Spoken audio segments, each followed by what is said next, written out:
अगस्त को जब नाम नहाद यौम जमहूरिया का दावेदार भारत अपनी आज़ादी का दिन मना रहा होता है तो पूरी दुनिया में बसने वाले पाकिस्तानी और कश्मीरी इस दिन को यौम स्याह के तौर पर मनाते हैं।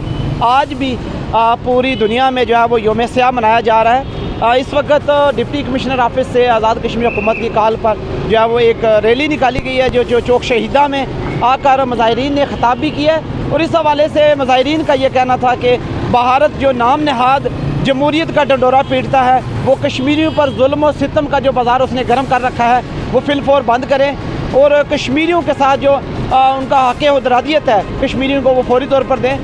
मुख्तलिफ़ स्कूलों के बच्चे भी इस रैली में शरीक हुए हैं। सिविल सोसाइटी, अंजुमन ताजरा और वकला की एक बड़ी तादाद ने इस रैली में शिरकत की है और भारत के ख़िलाफ़ शदीद नारेबाजी की गई।